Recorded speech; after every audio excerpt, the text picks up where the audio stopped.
Big news today. After nearly 2 weeks of relentless airstrikes and missile barrages, Israel and Iran have agreed to a ceasefire. That's right, the guns have fallen silent, at least for now. This truce, proposed by U.S. President Donald Trump, kicked in early this morning after a tense countdown.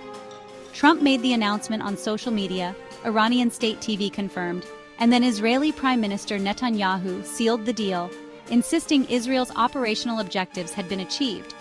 But let's be real, the calm didn't arrive quietly. Just before the deadline, Tehran unleashed a last-minute wave of missiles, 6 to be exact.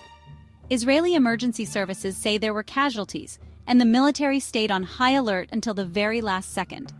Only after those attacks stopped were civilians finally allowed out of missile shelters. So how did we get here? It all escalated when the U.S. bombed Iran's nuclear sites, claiming Tehran was close to building a nuclear weapon. Iran struck back at a U.S. base in Qatar, and then Israel launched its own offensive on June 13th. Both sides have lost lives, and the damage has been intense. And what about Iran's nuclear program? The IAEA, the UN's nuclear watchdog, wants access to see if Iran really did move its uranium stockpiles before those airstrikes. Iran says they're assessing the damage and making plans to restore their nuclear industry. Back in Israel, politics are heating up. Opposition leaders are calling for a Gaza truce and the return of hostages, while hardliners warn that Iran shouldn't be trusted.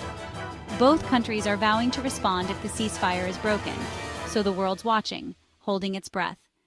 If you want to stay updated with clear, on-the-ground news, hit subscribe to IB Newsword.